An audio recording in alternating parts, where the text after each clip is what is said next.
to challenge how high the obstacles we all overcome.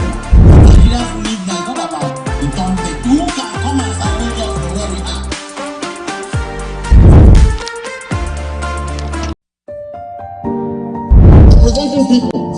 Mr. President, my people are on the sea. Place economic stability and confidence.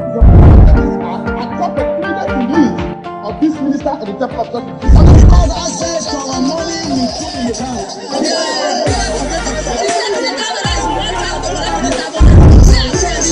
I've always said there are two sets of people: the oppressors and the oppressed. And in between are the cowards and the hypocrites. Which I do. No matter how tough the challenge, how high the obstacles, we always overcome.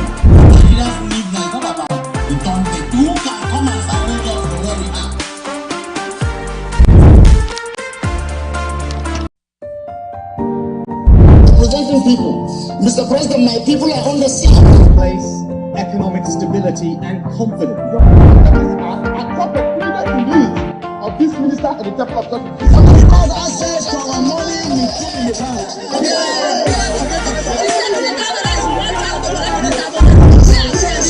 I've always said there are two sets of people: the oppressors and the oppressed. And in between are the cowards and the hypocrites. Which I do. No matter how tough the challenge, how high the obstacles, we always overcome.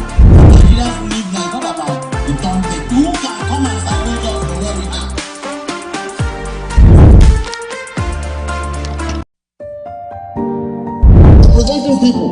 Mr. President, my people are on the sea. Place economic stability and confidence.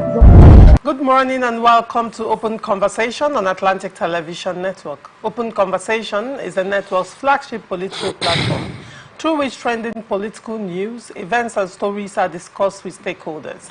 Through these conversations, ATN uses political talks about specific issues, party system and actor to explore hope and engender positive impact to the society. Today on Open Conversation, we look at the stories. First, Delta State. Idwaran Okowa misgoverned APC. Down to Edo State, APC held apex court on Igodalo's candidacy. Ogun State Assembly invites Oxiek over 250,000 naira administrative fee. And then on to Benue State. APC leadership to meet earlier Akume loyalists. And on Labour Party, National Working Committee counters for leadership dissolution. And on 13% derivation, concerns of misappropriation by governors. We are open for advert placements, bookings and commercials. You can connect with us on all our ATN socials, Facebook and YouTube, Atlantic Television Network, Instagram and TikTok, Atlantic TV Network 1, and on Twitter, Atlantic TV Net. Watch us live on our website, www.atlanticnetwork.tv. We'll go on a short break. When we come back, we'll delve right into the show. Do not of this minister at the top of the access to our money we put in the house.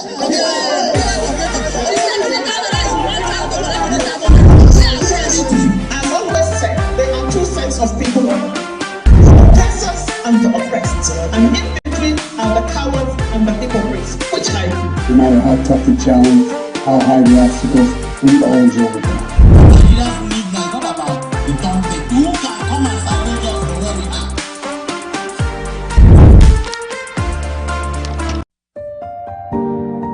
Presenting people. Mr. President, my people are on the sea. Place economic stability and confidence. Of this minister at the top of the access to our money we put in the house.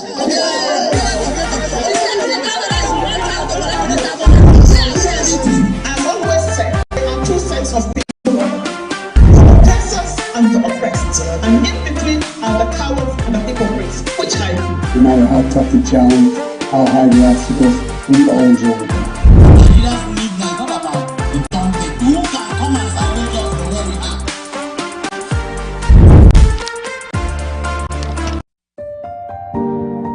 Presenting people.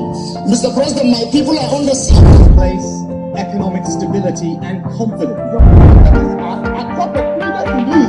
of this minister at the Department of Justice. Somebody called access to our money we put in the bank.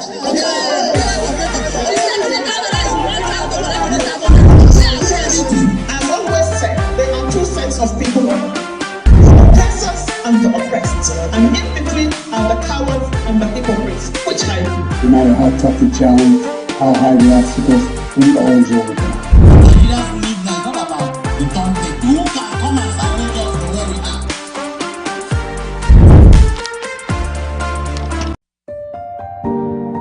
Representing people, Mr. President, my people are on the sea. Place economic stability and confidence. I drop a critical belief of this minister at the Department of Justice. Somebody called access to our money we put in the bank.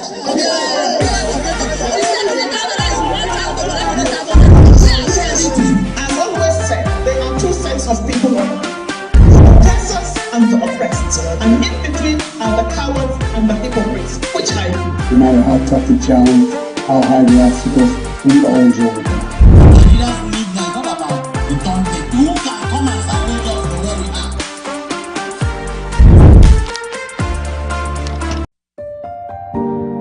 Representing people, Mr. President, my people are on the sea. Place economic stability and confidence. I drop a critical belief of this minister at the Department of Justice. Somebody called access to our money we put in the bank.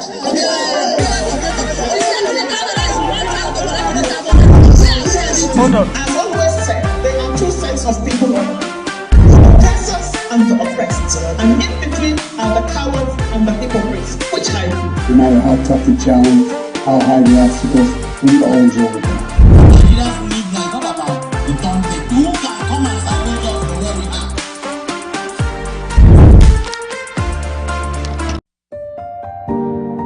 Representing people, Mr. President, my people are on the sea.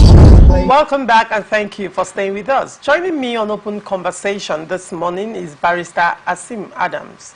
Asim Adams is a legal practitioner. He is a human rights advocate and he's the convener, Lawyers Without Borders. Good morning, Asim, and welcome to Open Conversation. Good morning to you, Loresha. Nigerians, good morning also. And on to the story. All Progressive Congress in Delta State says the state government's history is marred by a string of bad leaders who have prioritized personal gain over development. The Delta APC Publicity Secretary, Valentine Onojehuo, made the remark in a statement to mark the 33rd year of the creation of the state. According to the APC, the likes of Uduagan, Okowa, and Sheriff Uvoriwori have left indelible marks of misgovernance with a legacy of debts, decay, and despoliation. He said, Dr. Emmanuel Uduagan's administration left a staggering debt profile of over 600 billion, while Dr. Ifa Yokowa's tenure was marked by reckless borrowing, with over 1.2 trillion naira received in 13% derivation funds and nothing to show for it. The current governor, Honorable Sheriff Uvoriwori, has continued this trend, taking a 40 billion naira loan as his first official act and boasting of a MORE agenda that promises more of the same. His administration's only achievements are the Efurun and Enehen flyover projects, a meager feat considering the state's vast resources. For over 20 years, Delta State has been governed by charlatans who have manipulated the electoral process to seize power and unleash a reign of despoliation. The state's infrastructure lies in decay, crime rates are rising, and poverty levels are alarming. The Ueli-Asaba Expressway, flagged off 16 years ago, remains uncompleted. Governmental agencies have become mere shells for settling political cronies, with budget allocations shared among members as compensatory payments for working for the party's victory. The APC, which joined millions of Deltans in celebrating the 33rd anniversary of the state's creation, also said, the 33rd anniversary is a sober reminder of the missed opportunities and wasteful mismanagement of our resources.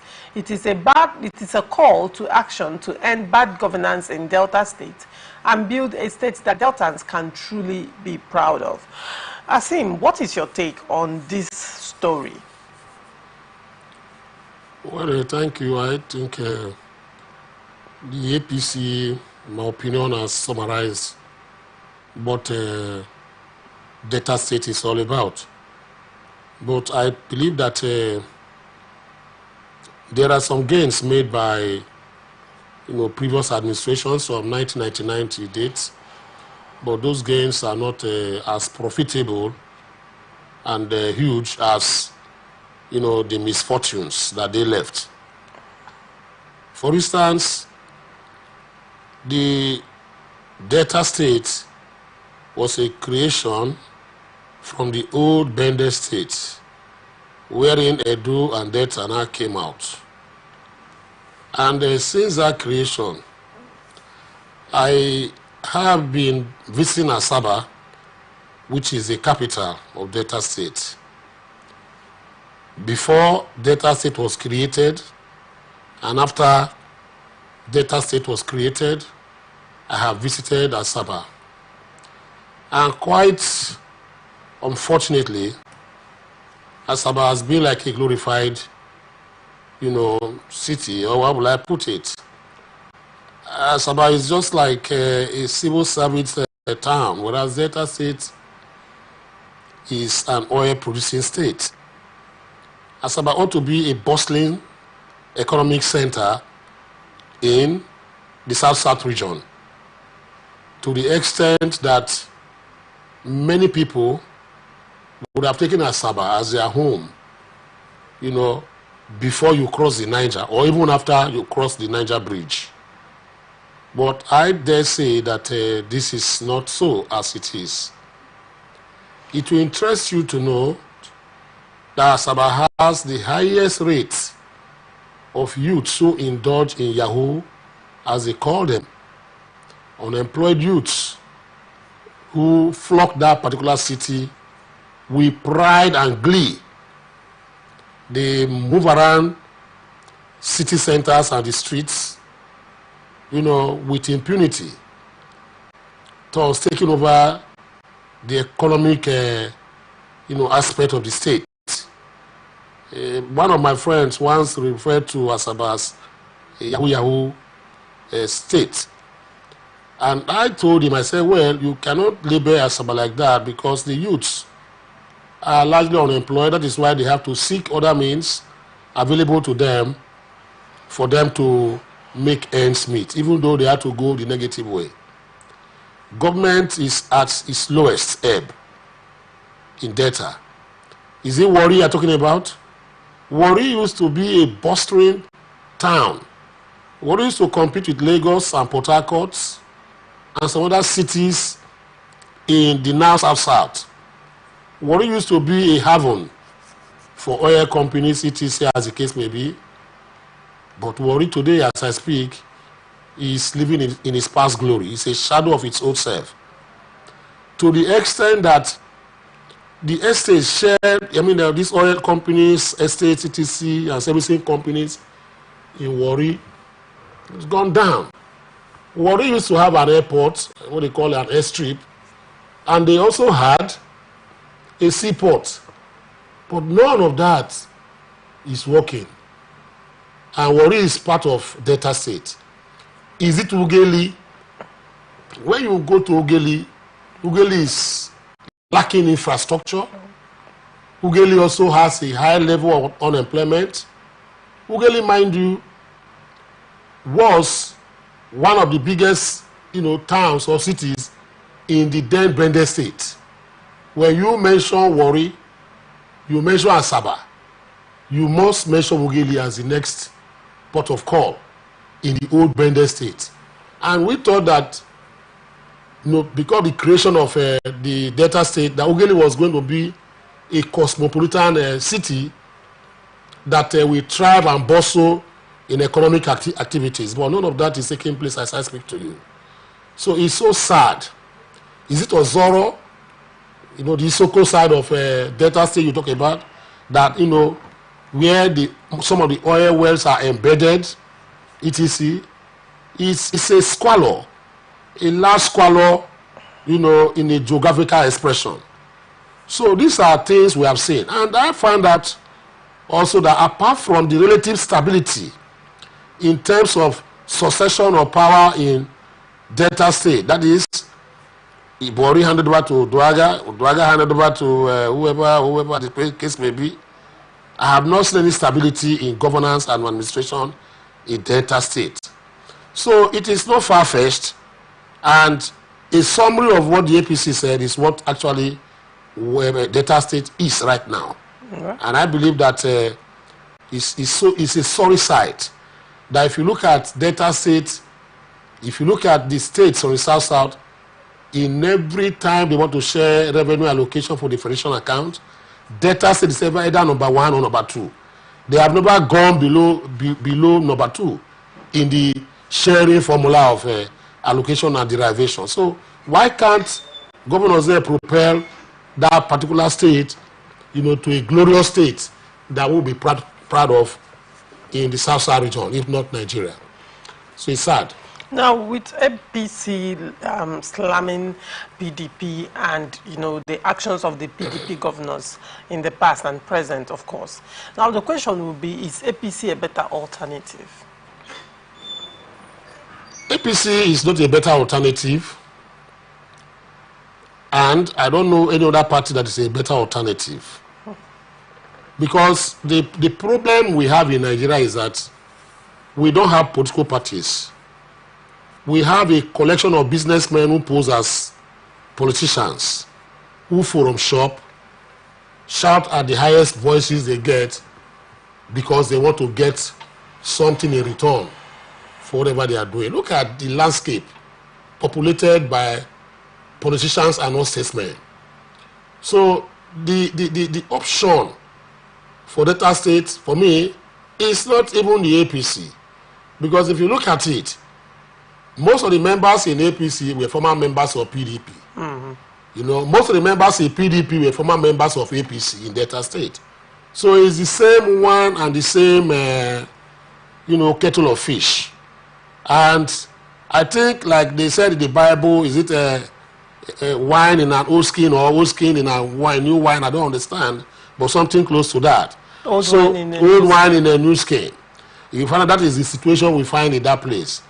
In Delta State, I believe that the atmosphere politically, like I stated, is governed mainly by the PDP government. And the reason has not been that there are no alternatives for voters or citizens of this particular state for them to delve into, but they see the other alternative as the same people who are oppressing them. If people give the APC the opportunity, I do not even think that there will be anything different in governance and administration. So it's just in a state of flux. They move from year to year and it continues going, but no particular movement has been made. And there is no room for alternative, and there's no conscious belief on the voters that when they go the other way, that they will get succor. Well, sad reality there for Delta State. And then we move on to Edo State. People's Democratic Party has commended Monday's appeal court judgment, which reaffirmed the nomination of Asue Yodalu as its candidate for the September 21 Edo governorship election. In a statement by its National Publicity Secretary, Mr. Debo Ologunagba in Abuja, the party described the judgment as another momentous victory for democracy. The PDP also described it as a victory for the rule of law against anti-democratic forces that sought to undermine and trample on the will of the people of Edo, as symbolized by the candidacy of Ighodalo. It said, the appeal court judgment has again validated the credibility of the PDP nomination process, which produced Ighodalo as its candidate. The judgment effectively shut the mouths of purveyors of lies and falsehood, who were confused and frustrated by Ighodalo's soaring popularity and acceptance by the people of Edo. The spontaneous jubilation across Edo at the news of the judgment on Monday is a resounding testament of the overwhelming support of the majority of the people in the state for Ighodalo. This further signposts the forthcoming sweeping victory by Ighodalo, whose personality and manifesto embody the collective vision and aspiration of the people of Edo, the party said. The party advised the opposition parties in the state to read the handwriting on the wall and come to terms with the fact that the PDP was coasting to victory at the polls. Aseems, you are from Edo State and well acquainted with the intrigues, the power plays, and the complexities of Edo politics. What is your take on this story, Aseems? Well, you know, politicians talk from both sides of their mouths at times. And like a popular philosopher once said, he said, politics is the only profession where you lie, steal, confuse the people, and you don't go to jail. A simple thing that I found out in the Edo State is this: that politicians always seek the truth or say the truth whenever it is convenient for them. Is it not them, you know, the PDP praising the judiciary for the past, 3 days now? They said judiciary is the best. That is the national PDP. Spokesperson came out, I listened to him already, and I watched him on television, said, justice has been done. That judiciary is only the last hope of the common man. And that they upheld the rule of law. Why? Because the judgment favored them. Or the ruling or whatever favored them. But where it goes against them in the next sitting, what is you're going to hear from them is that judiciary is the problem of Nigeria. So this is a lesson I'm learning from this. And all of us should learn it. When you begin to blame the judicature for all the problems of Nigeria that has been in existence for close to 100 and something years, since 1914. When you talk about the president, the judiciary, nobody else. You can see the reason why the judiciary is the problem of Nigeria. 2, let me just explain to them. They jubilate when court rule for them. Now look at what happened in Edo State. A faction in PDP, because I don't know why they are jubilating. It was not the APC that brought this suit against Aswa Ighodalo.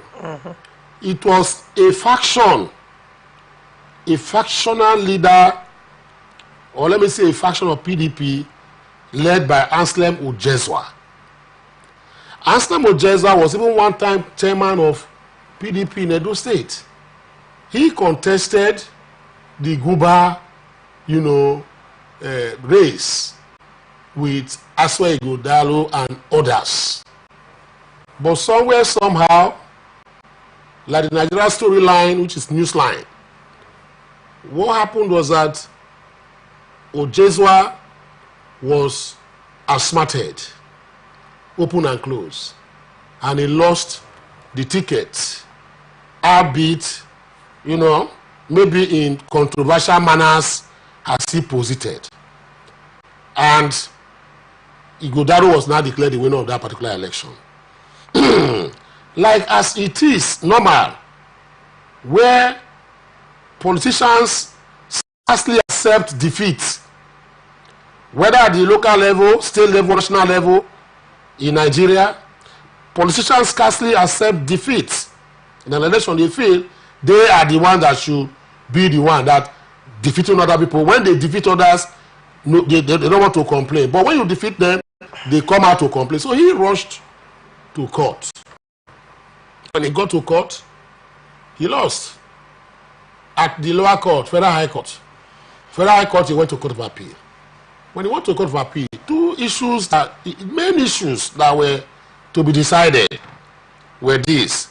The lower court said they don't have jurisdiction to handle this matter. And in legalese and legal engineering, the moment a court lacks jurisdiction, you cannot build on that particular foundation because the court lacks jurisdiction. So the court rightly so said they don't have jurisdiction. And they gave the reason why they said they lack jurisdiction. And the reason is that the moment, for instance, in an agreement, there's an arbitration clause in an MOU, what Nigerians call MOU or agreement. The moment there's an arbitration clause that if parties have disputes between themselves or amongst themselves, you have to exhaust all tools of arbitration to see whether you can get somebody to mediate and reconcile. It is only when you have exhausted those means that you can now have recourse to file a suit in court. So in political balance in Nigeria today, I don't know why they have to do that. But when PDP says a family affair, maybe that is why they have to insert that in their constitution, just like any other constitution that other political parties do have. Now, look at what happened.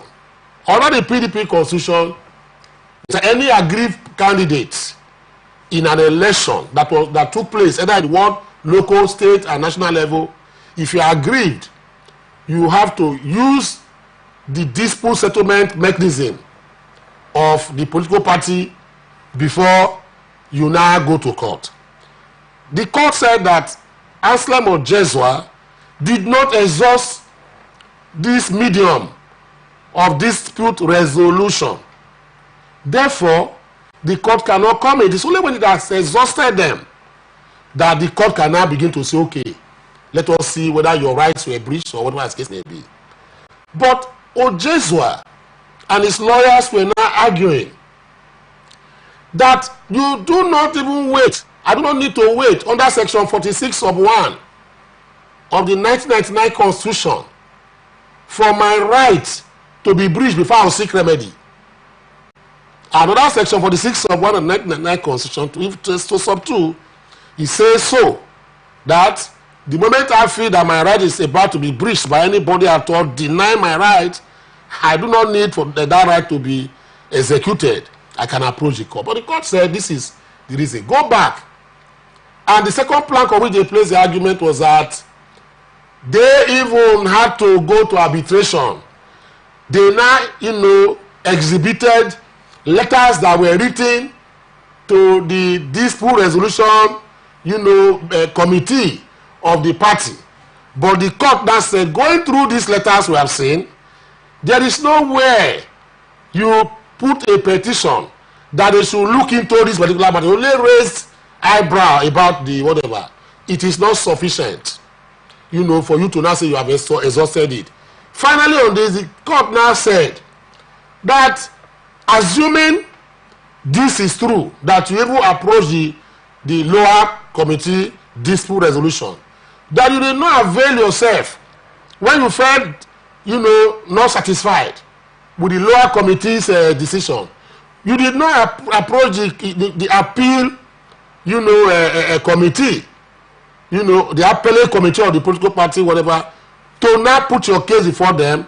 You obviated them, circumvented them, and now approached us. So we cannot fight your fight for you. Go back to that party. So that was how the matter was last looked at.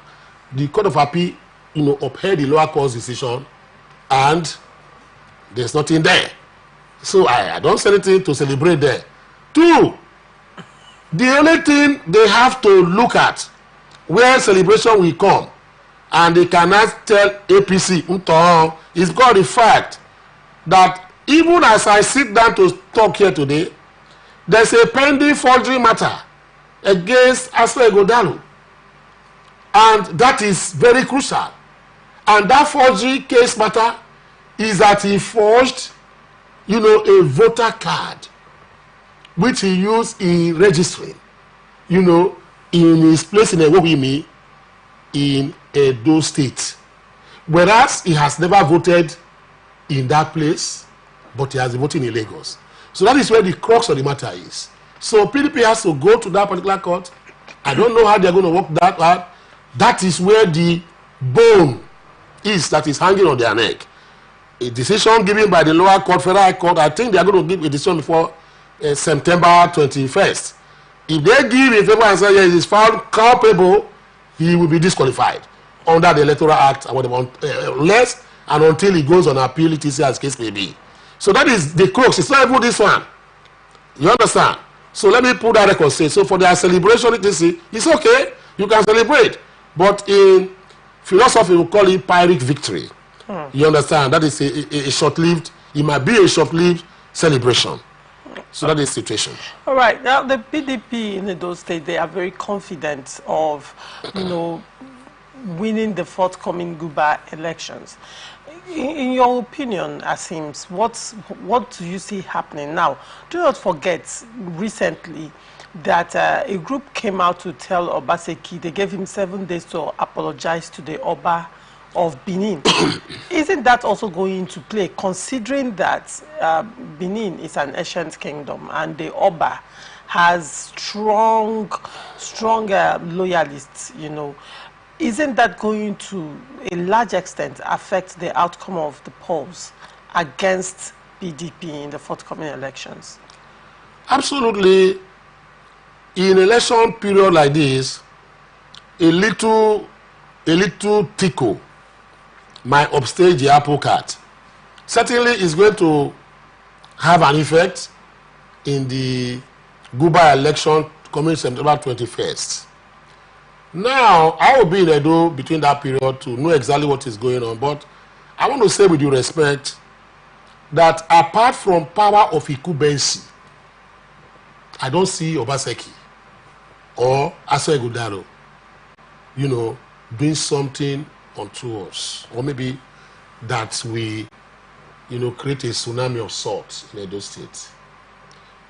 I believe that Edo State is like a potpourri, of issues, very convoluted, at times in state of flux, and at the other time, it becomes very amoebic. It has no shape.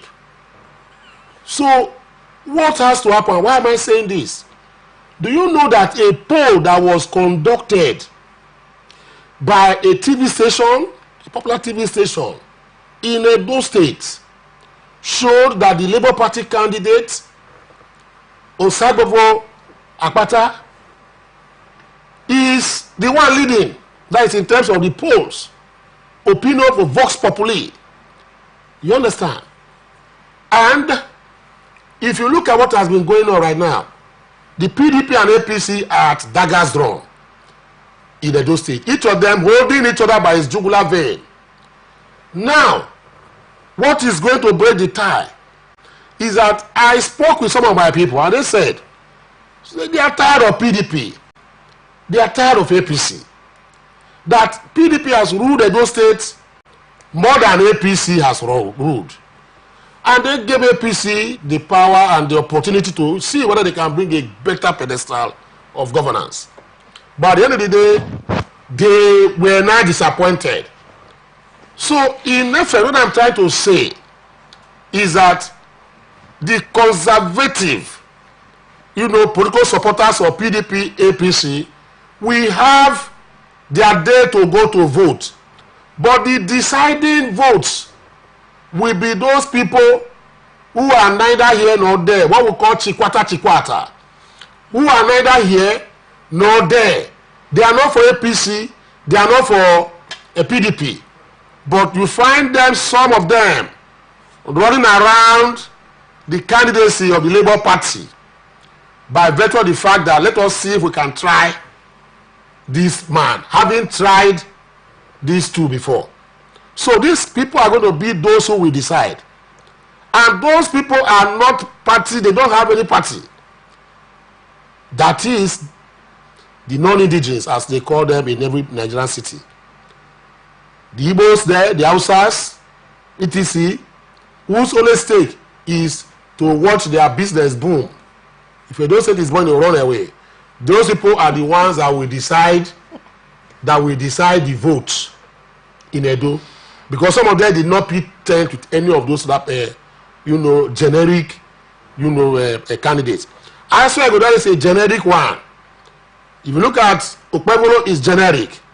Akpata it's a man who are grounded, born and bred in Edo like myself.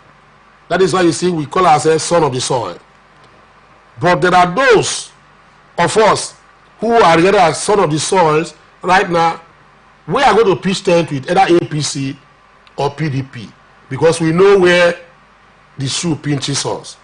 But mark this word that I'm saying today, that the people that will decide these votes are those non-indigens, as they call them in our cities and states, in Edo State. They are in very large number. And I believe that is the reason why you see the APC had to approach them and try to curry their favor. Labour Party had to curry their favor.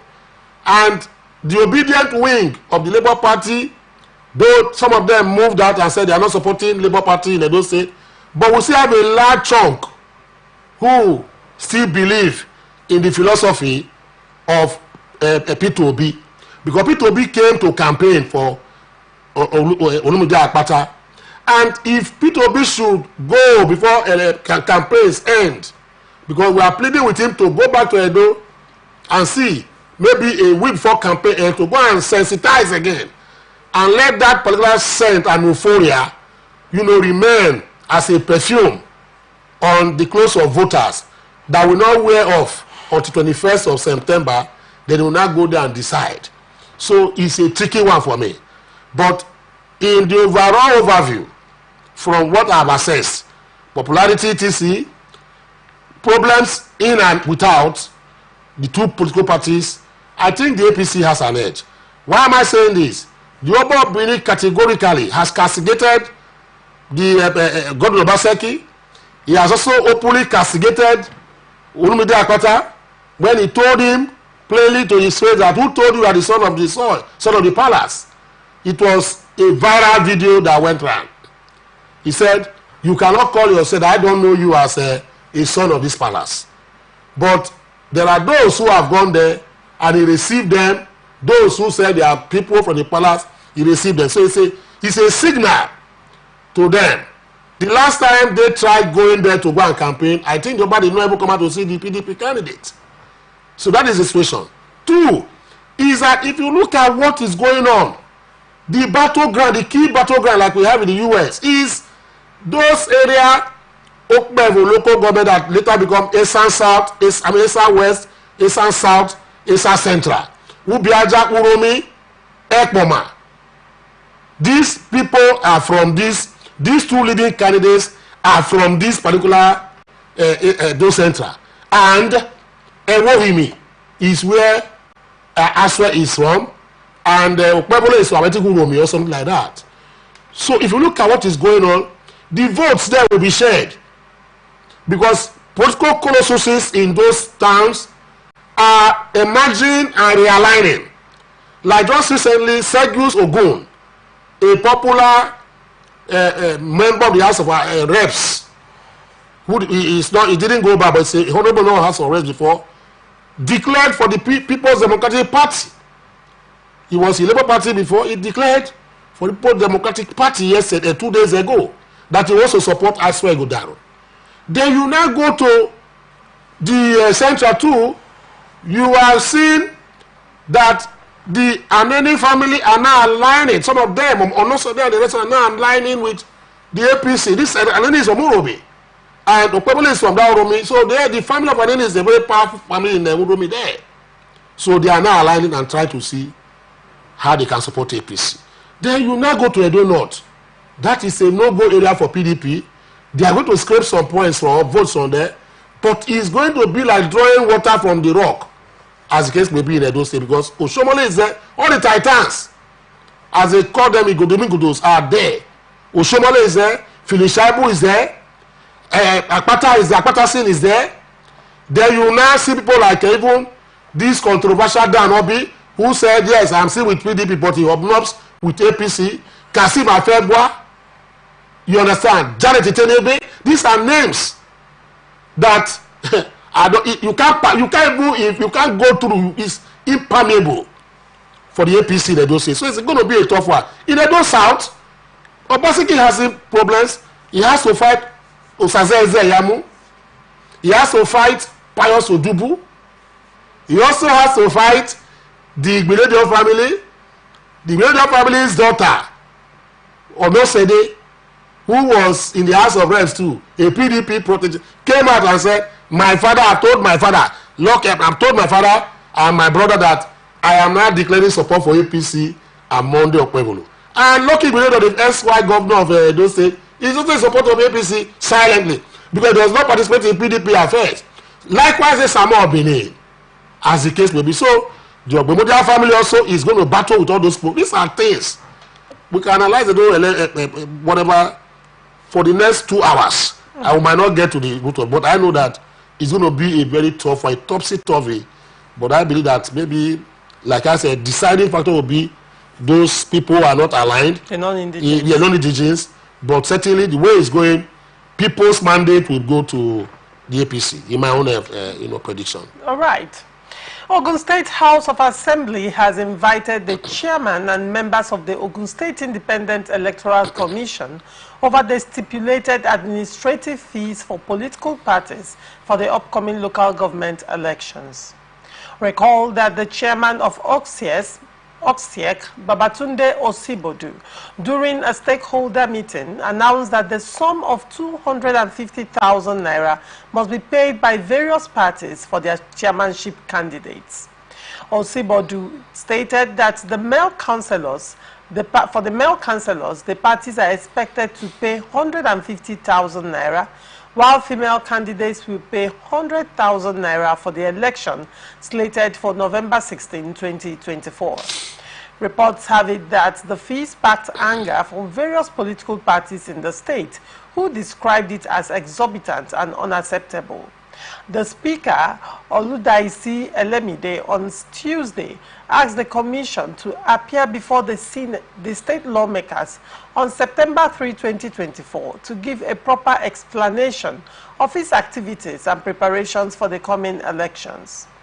The invitation was issued in response to the presentation of Minority Leader Lukman Adeleye, who raised the issue of payment of fees as rolled out by the OSEC. Asims, what is your reaction to this? State INEC charging fees. What do you have to say to that? In fact, in Nigeria, strange things do happen. And this is one of the strangest I've seen, because this is the reason why you see we have been clamoring that SEX, state independent, they are not independent. We should just say state governors independent electoral commissions in all the states should be taken off or given to the governor. Let anything they want to do it, let them do it, and let us go ahead and move ahead. Because these people are not independent. Under the laws, the government of the day, the executive ought to fund INEC for its activities.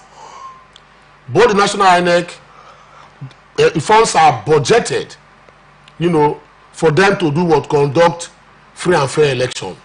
So that nobody or any political party can influence them or infiltrate them and begin to fund them to do their election in terms of logistics. But in this case, I have never heard, maybe I didn't read very wide. From what I found out now is that what INEC ought to do, or NEC has to do, is to, dialogue with the parties. Parties, as you are funding the local government chairmanship, whatever, launching funds, etc., as the case may be, you must disclose your source of fundings for the political campaigns, etc., as the case may be, and you must not exceed these. These are things they should be doing, which the national body is also doing in Abuja, to watch over the finances and account of the political parties in Nigeria, but not to ask them for fees to be paid. So this is an aberration. Now, for the SEC in Ogun State to now say that you have to pay 250,000 naira to them, I'm basically taking the position of the political parties in terms of aspirants who go to pick expression of interest form. That is the question I'm asking. Secondly is this: if a candidate that is wishing or willing to contest for an election has not even become a candidate, is an aspirant, and you are asking him to pay 250,000 naira for the election, it does not even know whether he will become the party's candidate. then the candidate will not pay 250 to you, for instance. He will not pay another sum, maybe about 1 million, 2 million, to his political party to obtain that form, making it 1.2 million naira that a chairmanship candidate in Ogun State has to do before he even says, let me pick funds and go and contest the primaries. Are you not creating more problems for the society and the polity as a whole? Because some of them will go out of their way to borrow this money. Immediately they get into office, they are going to pay back those loans and begin to act and create more problems for the purse of the state and even the local government. That is why corruption will not stop. So I do not know where this lies. And I'm very happy that the Ogun State House of Assembly, which is vested otherwise to make laws guiding electoral proceedings and processes in Ogun State, has summoned the chairman of the Ogun State State Independent Electoral Commission to come before you to explain why he will not be sanctioned or punished, for taking such decision, that is not incongruent with the law. Because if this decision taken by the man was in congruence and consonance with the law of electoral whatever, I don't think the House of Assembly will even invite him. They will even support him and say, yes, this is the law, so let him go ahead. So for them to say, come, we even want to see your timetable. We want to see what is happening. So these are the things we want them to do. So if he goes there, he opens on the table. Like in River State, we don't even know the activities of RISIEC. Next, is it October 5th or thereabout, elections are going to take place. And you just have some days, 30 days or a month, covering that 5th. Are they not going to campaign? Are they not going to sensitize? It means that is deja vu. It means that there's an apparition, political apparition, that is all over the political firmament in River State, to the extent that it has become so opaque. This magic voodoo kind of political schemings that is going on. And people are not talking because they feel that yes, he's our man, he's giving us money to say as the case may be. Activities are going on, parties are now arranging, living, we are seeing it happening. So in preparation now, the ground norm of the state and the citizen of the state, number one, will now come around and say, okay, this is what's going to happen. So for me, it's not something that is very clear, it's a smoke screen. Why can't the House of Assembly do same in River State and invite RISEC? Please, we want to see your timetable. We want to see what you are doing. Why are you so quiet? Like Mount Vesuvius in Italy. That's a dormant volcano that will only erupt whenever he likes in 130 years. So why are you so quiet? Why are you burying your head in the sand like the ostrich? Why are you moving around? You don't even do anything. Nobody knows whether you have been funded. Nobody knows your next line of action. You have become moot, what we call OD in my place. You don't talk any longer. So what is going on? These are things we should ask them to explain, but nobody is talking. So I commend the House of Assembly of Ogun State for commanding the man. Come and see us and see. You can't go outside of the law and do what you are doing. So it's a welcome development for me. Right. The quick comparison you made between the House of Assembly in Ogun State, yes, and that of River State, and of course the state electoral bodies. But then, with respect to River State and the RISEC, wouldn't you say that the silence of the RISEC could be, with regards to the fact that there is a litigation on ground? You recall that Tony Okocha, the SYCTC chairman of APC, took the RISEC to court, questioning the processes, and I think to a large extent asking that elections don't hold. So would you say that RISEC, in honor of that litigation, could be lying low for now, though the governor has come out to say that the elections in River State will hold, but That's the governor on one hand. He's not speaking for the RISEC in this instance. But RISEC, on the other hand, has been silent after that court case. Would you say, can you relate both? Do you know, I think it's section 272 or thereabout in the 1999 Constitution. RISEC is under the governor, not even any, is under the governor of a state. He makes the appointment. You understand? Yes. He makes the appointment. You know, he makes the appointment subject to ratification. But the way it is, 80% of the appointment of who should govern the SEC in the state is under the governors. Under section 272 sub 2 or so. If you go down the constitution, you see it. Now, the governor making the appointment can also sack a RISEC chairman or Ogun State state independent. He can even sack. You understand? So the mootness for me is that the governor or the executive is happy with what RISEC is doing, in the sense that it is only when I tell you to act that you act. Now, yes, we have a polarized, you know, House of Assembly in Rivers State. The one led by 27 members and the other one of 3. But we know that by conduct, commissioners have been taken to the 3 who are loyal to the governor. By conduct, special senior SSAs have been taken to the 3 who are loyal to the governor. By conduct. You understand? We also know that other appointments have been sent for ratification by the 3-man House of Assembly. That is the government is seeing that particular House of Assembly as his own. So he will wake up one day, the way we are going. He's going to wake up one day and direct the Rivers State Elizabeth Commission to appear before the 3-man panel or 3-man House of Assembly in Rivers State by conduct, because he has given them the premature authority by conduct to operate. And he can also wake up one morning and ask the 3-man House of Assembly to vote $1 billion. You understand?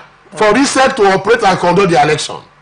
So I don't think it's the court that is even holding the governor or anybody at all in Rivers State. What I see is as a deliberate ploy to, you know, kind of manacle the political firmament in Rivers State, gag it, jam it, as they normally say in a communication language, that they jam the signals so that you cannot move around. Only them will be operating. And that is why you see activities are going on the side of the government. Those who are loyal to, they are moving here and there, entering new political parties, shifting grants, preparing grants for a launch. That is what they are doing. So that is why you see the Rivers State is so moot and quiet. Now, when the whole plans and foundations have been laid for them to have a landslide victory in the political party they support, from the report we got now is APP that they are supporting. They are leaving PDP now to APP to go and contest. That's how you see a motley crowd is moving or drifting towards APP now in Rivers State, as the case may be. They are going to contest the election. From feelers we got, when that day comes, they say they are the winners. Then when you now win, they now return to PDP and the stronghold of the governor. So these are political, you know, ploys that are diabolic ones that they are using to silence. RISEC knows exactly what they are doing. So let them not pretend. I know that before the end of this month, or by the end of this month, by September now, you are going to see them bring up the high is going to run. That in spite of, you know, the stay that was gotten by the coach or whatever, that they are on appeal, they have stayed that particular stay. It now becomes a problem. We know all these things, but may God help us in Rivers State. That is the only thing I will say. All right. National Working Committee of the ruling All Progressive Congress will meet with Benue senators, House of Representative members and stakeholders of the party in the state to resolve the lingering feud between loyalists of Governor Hyacinth Alia and the Secretary to the Government of the Federation, George Akume. For over a year, the Benue chapter of the APC has been embroiled in crisis by political gladiators fighting for control of the party. While Austin Agada led the Akume's faction of the party, Benjamin Omakulu was in charge of the Alia faction. The National Deputy Organizing Secretary of the APC, Nzechidi Duru, disclosed on Monday in an interview that the party leadership will meet with many of the aggrieved members and relevant stakeholders at the national headquarters of APC on Tuesday. He said, "I don't know about the sanctions. The party has not discussed anything about them, but I know we are having a meeting with the stakeholders of Benue tomorrow. In particular, we will be meeting with senators and House of Rep members from the state by 10 a.m. After that, there will be a meeting with the newly installed Benue APC Caretaker Committee that was put in place. The second meeting will be at 2 p.m. at the party secretariat in Abuja. As I said earlier, I'm not aware of the issue. I only know we are having a meeting to discuss the Benue APC stakeholders on Tuesday." The political crisis in Benue APC took another dimension last Wednesday when the National Working Committee announced the dissolution of the Agada-led executives loyal to Akume. In its place, the ruling party immediately inaugurated a 7-man caretaker committee to take over the party affairs at the state level for 6 months. Asim, what do you have to say to this? Do you see reconciliation happen? I recall last time on my show you said a lot of water has passed under the bridge. Do you still stand by that statement? Of course, a lot of water has passed under the bridge. You see, my only surprise, and which will surprise many Nigerians, is that in those days we say that we either give governance to what Plato described as the philosopher kings. We thought that priests, reverend fathers and men of God will make better politicians or better governors or presidents than the run-of-the-mill politicians. But we have been proven wrong by the fact that Reverend Alea, who is a priest and is a vineyard of God, has now come in to tell you that he knows more politics than he knows about the Bible and preaching, as the case may be. Now, if you look at what is going on in Benue State is similar to that of River State, though in a kind of a different mode. If you find out the APC right now, you have 2 factions in River State. Tony Okocha faction and the other faction. In APC in Benue State, you have the Akume faction, you have the Rebel Alea faction. Now, to worsen matters,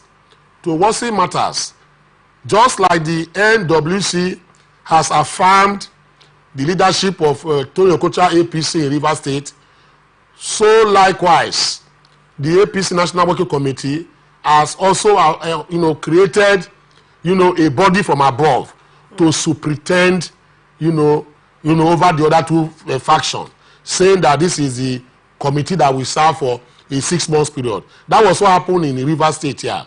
After the 6 months, it could be extended if issues are not settled. So what the National Working Committee has done is to disarm, both sides of the equation. So what I'm going to see now is that it's going to be like the River State example. Now, the other faction may run to court to say that they were not removed in a proper constitutional manner in accordance with the party rules and whatever the case may be. Because if you now say the National Working Committee that set up that, caretaker committee in River State that produced Tony Okocha, they set up the same caretaker committee in Benue State that is producing, somebody that is going to run the affairs of the party for under 6 months. I believe the crisis is far from over. That is what I will say. Because Alea has proven that he is more political than he is more priestly. You understand, as the case may be. So it's an interesting mix. And I believe that we see where it's going to end us or end them in Benue State. But APC is having serious problems there and even in River State, as the case may be. I hope more states do not add to this portfolio of problems. All right. There are growing concerns over how the 13% derivation funds meant for oil-producing communities are being used by the governors of the 9 Niger Delta states. The 13% derivation is the fund set to assist oil-producing communities tackle infrastructural decay and degradation.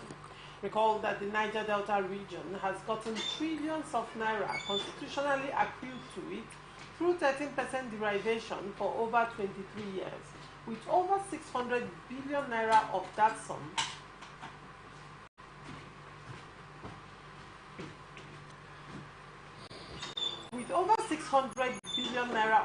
sum already gotten in the first half of 2024. But successive governors from the region have not been able to better the lots of the communities, as people still live in swallow. This is weakened with the worst and highest form of poverty. Despite the seeming despondent economic state of the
In January, 57.92 billion naira was released to oil-producing states. In February, it rose to 85.10 billion naira. And in March, the Niger Delta oil-producing states got 166.24 billion naira. The sums were 90.12 billion naira,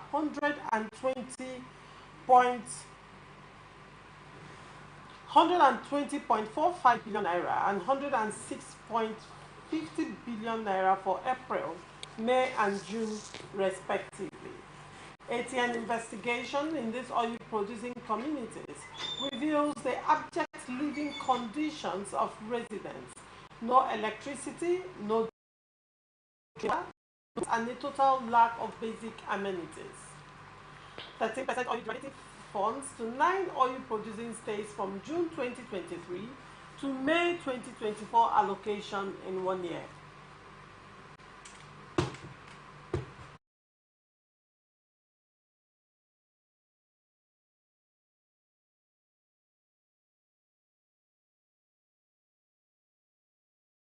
Delta received 211.69 billion, Akwa Ibom received 127.77 billion, Bayelsa State received 115.53 billion naira, River State received 110.96 billion naira, Edo State received 22.36 billion naira, Ondo State received 19.45 billion naira. Imo State received 8.88 billion naira. Anambra State received 6.7 billion naira. Abia State received 5.03 billion naira. Is there anything commensurate to show for the large inflow to the states? What are the governors doing with these funds? Asim, what do you have to say to this? What I have to say to this is that it's a sorry sight, and I feel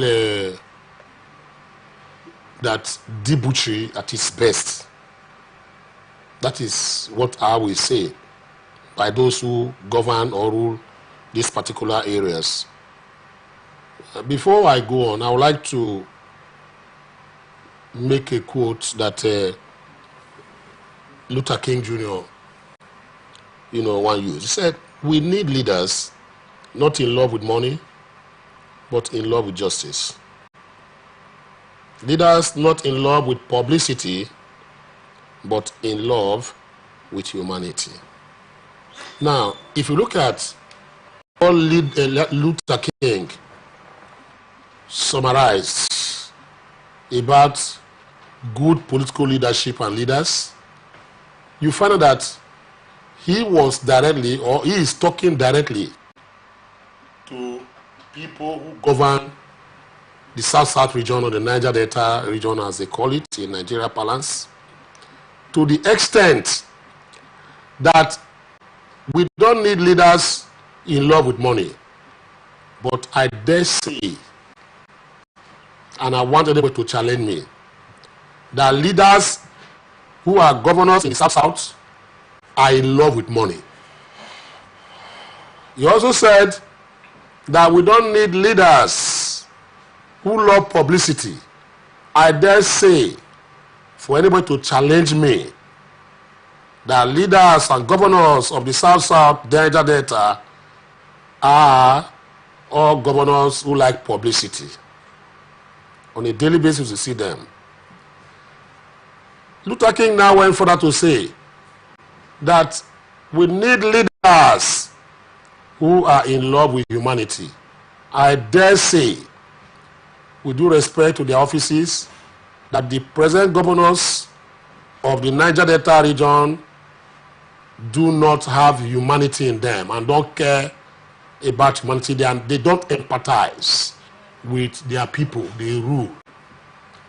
Debauchery and hedonism is what they practice. Debauchery is eating glutonously, drinking, at any moment you like, because you have free phones, open and close, to use. Some of them who are governors today will never do well in their profession. I respect you, your office, but that is the truth I'm telling all of you. That those of them were unknown before they now came to prominence today, and they now become emperors in the Niger Delta region.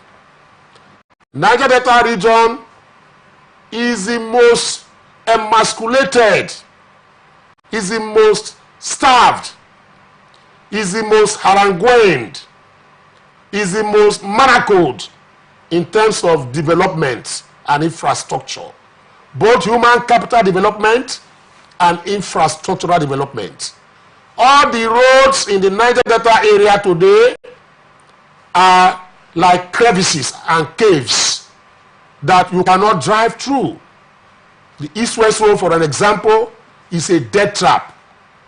Apart from that highway in India that claims about 1,000 lives every year, the Niger Delta East-West Road is the second most dangerous road on earth, and it lies in the belly of the Niger Delta, as we call it. The people in the Niger Delta live in squalor. There is no city, as they call it in the Niger Delta. Is it Port Harcourt? Is it Asaba? Is it Benin? Is it whatever? Go there.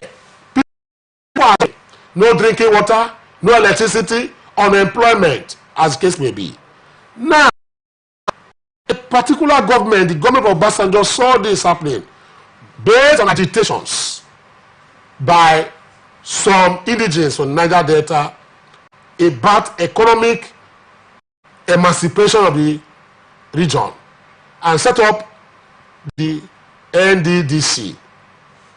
And also went ahead, another government set up what they call Federal Ministry of Niger Delta Affairs. And the thinkers, those who couched the Constitution in 1999, also realizing that the Niger Delta that produced the golden egg for which the nation feeds on, has been brutalized and dismembered. Now add a proviso to Section 162 of the 1999 Constitution. Otherwise, Section 162, in terms of Revenue Mobilization and Fiscal Commission, that once the National Assembly has to approve in tandem with the RMAFC, that they have to distribute. Before then, How do you distribute or share the allocation? You share allocation based on population of the state, land mass, and also what they generate, internally generated revenue that comes in. That is why you find out that a state like Kano has 44 local government or whatever as case may be. They always are among the first 10 in terms of allocation.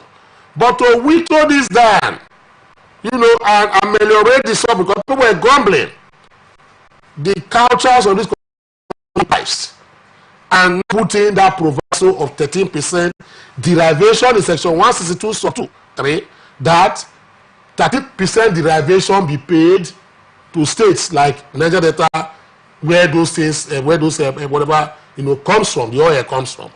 And that 13% derivation, after they have shared the allocations, then they now share another 13% derivation, which is the one you read out just now.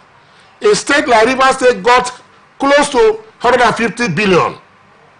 States, all other states that had monies around them, if you put Anambra, Edo, and the rest, they are not even up to what Rivers State collected for the period in view.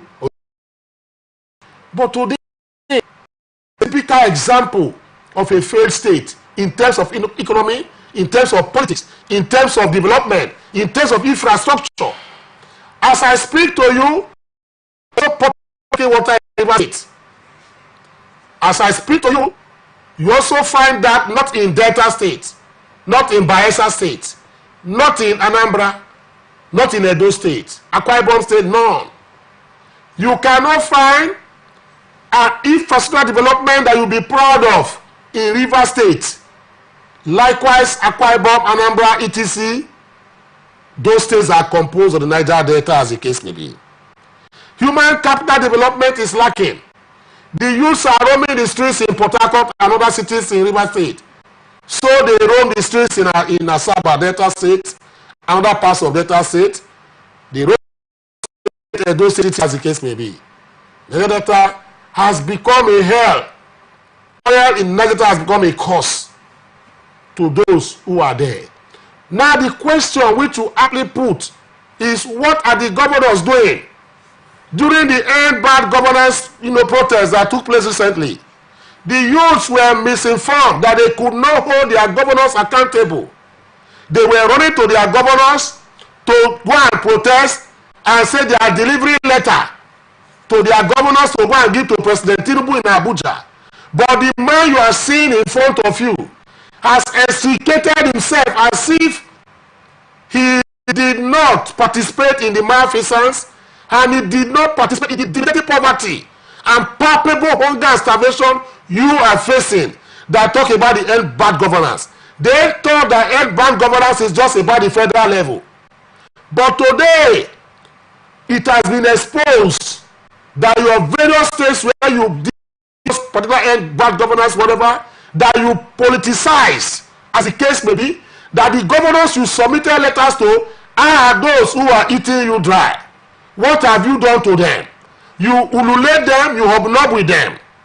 The governors spend at will and caprices. The governors spend on campaigns. They spend on solidarity visits. Rivers is an example. Let us not exempt ourselves. They campaign, they spend money. Rivers State has become Port Harcourt has become the capital of solidarity visit in the world. All manner of NGOs and characters and now go to state and say we pay obeisance and loyalty. It has now become a matter of sort. And as they are living, we heard that things were given to them to the extent that even how profligate can a state be, an executive be, to the extent that even during the end SARS, the end got bad ones, the citizen number one, he wants to give them money to buy pure water. That was suicide, pitiable, and at the end of the day, tells you the history of the monumental malfeasance and humongous waste of resources has abound in Rivers State, near the Niger Delta. Governors of the Niger Delta today, they host their party conventions. Even when they don't host it, they go out to and host people in the north, those states that are not as rich as these states in Niger Delta. They go there and vitalize and color it. And that's why you find out that after the meeting, they say they support this, they support that. Because something has gone under. It has become a sorry sight. So, what are we asking ourselves? Monumental corruption is the bane and is the reason why you find out that we find ourselves in this particular state. How be it that this particular region, as they call it, has the NDDC, has the Federal Ministry of Niger Delta Affairs, and also benefit from 13% derivation, and also draw from the allocation, federal allocation account of the federation. So you have 4 leeways that they make money. Come to Rivers State, for example, where I live and stay, and I pay my tax. I find crime, poverty, hunger, unemployment on the streets. And it's a sorry sight that instead of people looking at the fundamental issues of why this emasculation has continued, many are playing politics. Politics of belly structure, etc., stomach is infrastructure. You know, I am short of words, and I don't know any further words to describe, but I want to say with due respect to them that profligacy is a hallmark of governance in all the Niger Delta states, especially River States, as the case may be. So we want them to have a rethink and begin to look at the people, like Martin Luther King said, that not leader who loves publicity is not leader who loves money, but we need a leader that loves humanity. I want to tell all the governors in the Niger Delta region, especially River State, love humanity. Love humanity. Shun bandwagon popularism and support. It will not help. It goes nowhere. It makes us follow the more. Because as we walk on the street, working cops are all over the place. Not because the region is not rich, but because of the fact of mismanagement, squalor, and poverty, which has been politicized. It's not a weapon that is being used in this region. Right. It's a big shame. Now, Asims, you spoke about Rivers State and how the governor gave pure water money, offered pure water money to the protesters during the protest. And you also talked about the people, you know, putting so much pressure on the federal government. Meanwhile, the state governors, according to you, are the ones who are actually culpable in the real sense of the word. Now, let's look at Rivers State, since you brought it down to Rivers State and you're a resident here. Let's look at Rivers State. Aside from the 13% derivation fund, not forgetting that what accrued to Rivers State, you know, it's 110 billion naira. Now, between January 2024 and May 2024, Rivers State has received over 400 billion naira in FAC and IGR. Now, one would wonder, in your opinion, would you say that you're seeing development, you know, that is commensurate with the allocations that have entered Rivers State?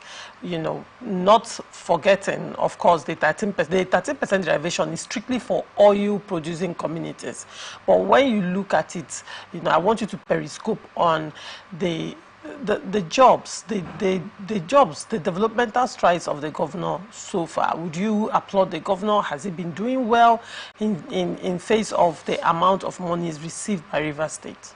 He's not been doing well. You have not even added the IGR that is generated monthly. Now, if a state like Rivers State withdraw from these 4 planks or 5 planks, FAC, which is the normal one they share among states. 2, the NDDC is based here. The headquarters is in Port Harcourt. The Federal Ministry of Niger Delta Affairs. Then you now have, you know, the 13% derivation that is gotten, and the IGR. That gives you about 5 streams of income, not yearly, monthly. coming to the state. And the state should be grossing about 300 billion or thereabout in a month. Let me not be extravagant. Let me put that. Let people say it's 100 billion that the state receive. See, if a state that receives 100 billion, you will see development. Lagos is an example. Whether they borrow money, if you go to Lagos, you must see changes. You travel to Lagos, the next two weeks you are going back, you are seeing changes happening on the streets. River State has become a glorified city. There is no activity going on right now here. Of course, before now, during the period of the SY governor, we saw projects that were being commissioned. Bridges were being built all over the place. People were saying, hold up here and there. Roads were being constructed. The only industry right now in River State is politicking and bandwagon effect of solidarity visit when elections are still far away. That is what is going on right now in River State. There is no development. If you go through River State, the only visible construction work going on today is the ring road.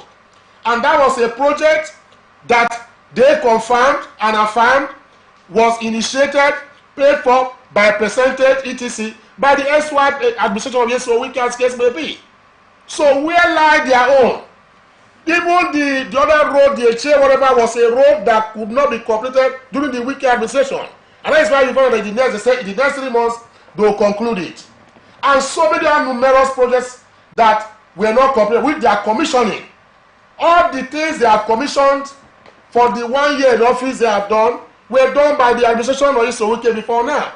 So I asked them and I dare them to reel out the new projects they have initiated. The other day I saw a local government chairman came and said he has done one road from Aluto. I drove past that place some days ago. The road is still in tatters. But in the audio media space where they occupy right now, they took it as a road that has been commissioned by. I said, who said so? Is it possible? So River State has been a profligate state, a state that has wasted its resources. We have never seen this happen before. Even during Amechi's time, we saw monorail going on, even though it did not complete it. We saw a project he initiated, as the case may be. We are asking and challenging this particular government to show us where they have initiated a project and they are about completing it. Commissioning done is not by this administration. It was done by this administration or the projects of the last administration. So the new ones we are asking them. The educational sector is in shambles. The healthcare facilities in River State is in dire straits and need. As I speak with you, transportation is comatose and in abeyance, odious, and very, very perfidious. For anybody to come and say that they provided some buses, what they call promise kept and promise made, promise kept. Those buses, some of them are lying on by the roadside, all dilapidated and spoiled. I have not ridden on them. I have watched on the popular NTA road to tell me whether I will see those buses. I have never seen one for the past 1 week or the other. So where is the amelioration coming from? They said human capital development. Is it the human capital development? What is human capital development? Can they tell me how they are developing the human capital in River State as case may be? Human capital development should not be like what they said they did in Akwa Ibom, where they said human capital development is taking place in Akwa Ibom, but you find out that majority of the youths were riding Okada. Okay. I hope it's not going to be that kind of human capital development.